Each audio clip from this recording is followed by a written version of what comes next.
Think that heavy feeling when you wake up. The one that pins you to the mattress even after 8 hours of sleep. You have blamed it on age. On stress. On needing more coffee. A 20-year cardiologist says she can see the cause of it. Not in your blood sugar readings. Not in your glucose meter. Scarred into the walls of your arteries. Dr. Megan Foster has spent 2 decades threading cameras into coronary arteries. She has looked inside thousands of patients. And she makes a claim that should unsettle everything you believe about blood sugar. She can predict your fasting glucose number before she ever sees a blood test. She reads it in the damage pattern etched into your arterial lining. The signature of metabolic dysfunction. Written in scar tissue. Here is what she discovered. High blood sugar is not caused by what you eat. It is a failure of the highway system. Your blood vessels.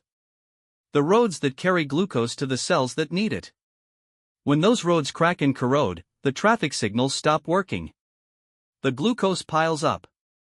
And no amount of diet restriction fixes a broken road. Does that morning exhaustion sound familiar? That is not laziness. That is not getting older. That is your blood vessels sending a distress signal you have been trained to ignore. Before we finish, you will know the 3 leaves that traditional healers from China, the Caribbean, and the Mediterranean have used for centuries to repair what modern medicine still struggles to fix. 3 continents. 3 leaves. 1 solution that addresses the road, not just the traffic. But understanding the solution requires seeing the damage first. Let me show you what Dr. Foster sees when she threads a camera into a patient's coronary artery, and why your morning blood sugar reading is only the tip of the iceberg. The villain has a clinical name. Endothelial dysfunction. But that term hides the horror of what is actually happening inside you. Think of your blood vessels as a highway system. Millions of miles of roads carrying traffic glucose to every organ, every muscle, every neuron in your body. The surface of that highway is not skin. It is a specialized lining called the endothelium. When it is intact, it functions like freshly paved asphalt. Smooth. Responsive. The traffic signals insulin tell glucose where to exit. The cars obey. Energy reaches its destination. Now picture what happens when the road surface cracks. Every time blood sugar spikes, it creates oxidative stress. Tiny sparks of chemical damage. Those sparks land on the endothelial surface like embers on dry wood. The lining stiffens. It corrodes. Microscopic fissures spread across the highway. And here is where the system collapses. The traffic signals, your insulin receptors, are embedded in that road surface. When the surface cracks, the signals malfunction. Glucose trucks approach the exit. The signal does not register. The trucks keep driving. They pile up. Blood sugar rises.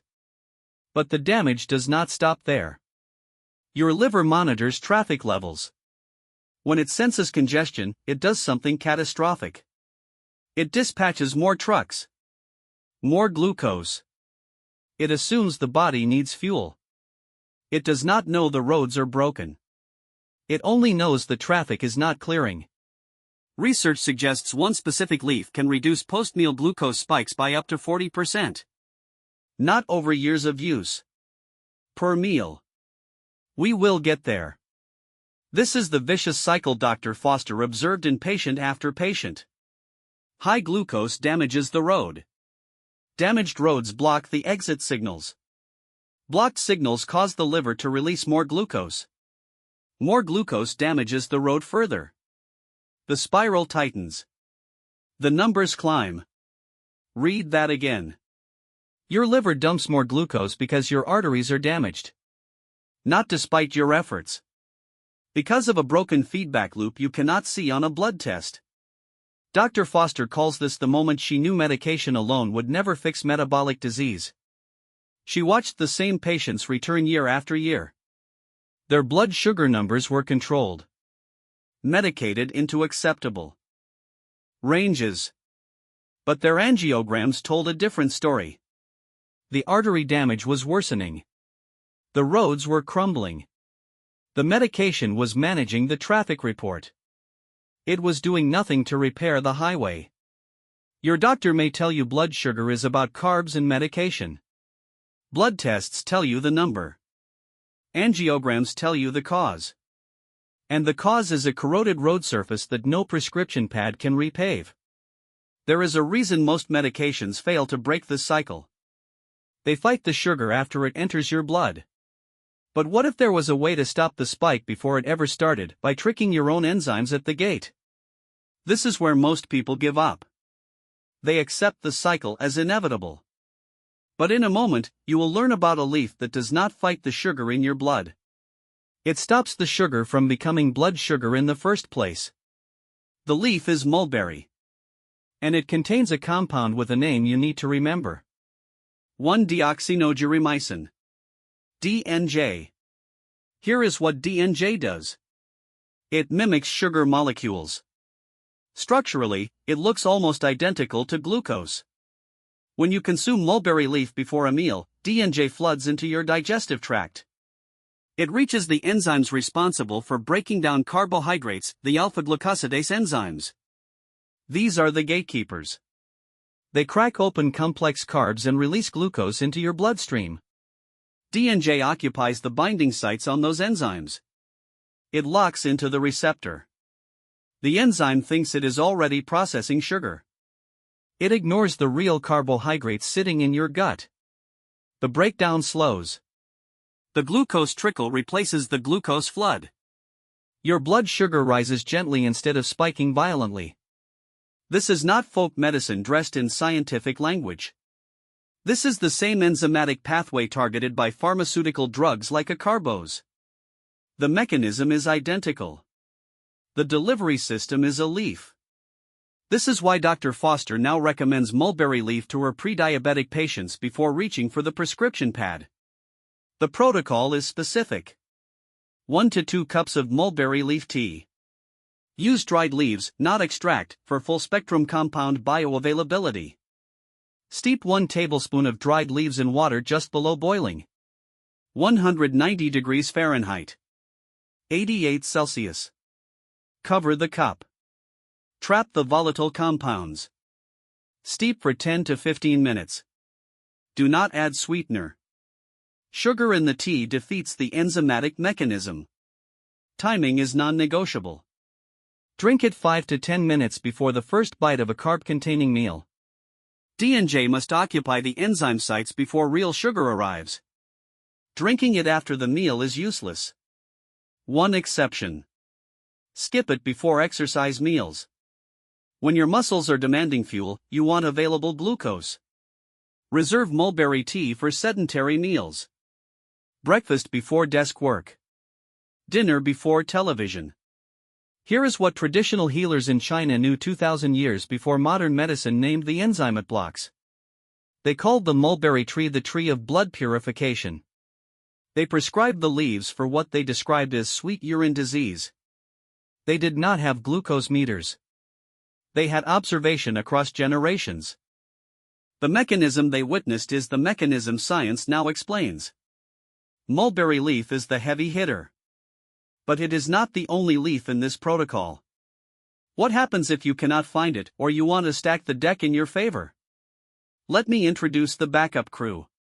Guava leaf.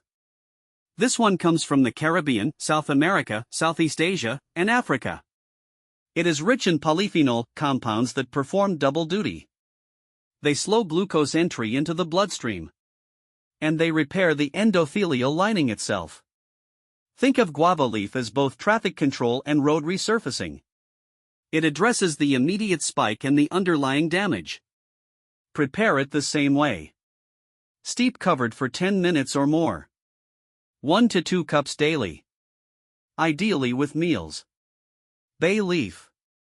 This one spans the Mediterranean, the Middle East, and South Asia. It contains compounds that improve cellular response to insulin.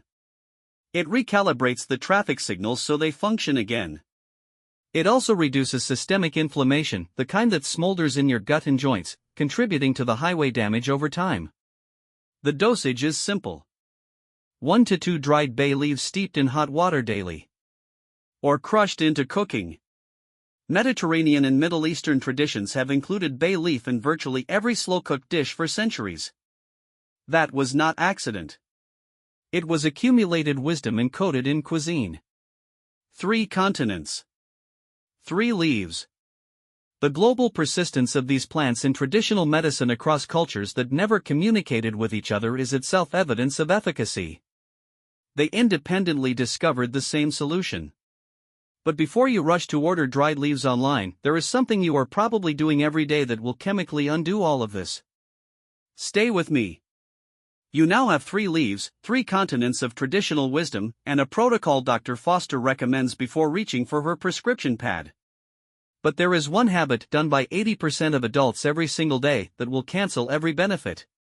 And unlike the leaves, it costs nothing to fix. The first saboteur is chronic dehydration. Most adults walk through their days in a state of mild fluid deficit. They drink coffee. They drink soda. They forget water. And their blood thickens. Picture the highway metaphor again. Dehydration turns the traffic into sludge. Glucose concentrates in a reduced fluid volume. Your kidneys, the filtration system designed to clear excess sugar, cannot operate efficiently when flow is restricted. It is like trying to flush a clogged pipe with a trickle instead of a stream. The protocol is unglamorous. 8 glasses of water daily minimum. Front-load it in the morning. You wake up dehydrated. Every night, your body loses fluid through breath and sweat. Compensate before the first meal. The second saboteur is chronic stress. Elevated cortisol. The alarm that never stops ringing. Cortisol tells your liver to dump glucose into the bloodstream. It does not ask whether you ate. It does not check if the roads are clear. It overrides every dietary intervention you make. This is the chemical explanation for the dawn phenomenon: high morning blood sugar despite fasting all night. Your stress hormones woke up before you did. They told dispatch to flood the highway with trucks. The protocol is a 10-minute morning reset. A breathing exercise. A walk. Sunlight exposure on your face. Anything that signals safety to your nervous system before you check your glucose number. The number will be lower. So here is the question you need to answer today. Will you keep fighting the traffic, or will you finally repair the road? Imagine waking before the alarm. Not because you forced yourself. Because your body wants to move. Your legs swing off the bed without the heaviness that used to pin you there. That mid-afternoon slump becomes mid-afternoon clarity. Your glucose meter becomes a confirmation of what you already feel. Stable. Steady. In control. That heavy feeling you woke up with this morning? It was not random. It was not age. It was your liver dumping glucose into stiffened arteries that could not clear it. Now you know how to stop it before your feet even hit the floor. Your body is not punishing you. It is responding to signals. Change the signals. Change the response. In the next protocol, we dismantle the breakfast food that undoes everything you just learned. It sits in 94% of kitchens. It is marketed as heart healthy. And it corrodes the highway faster than sugar ever could.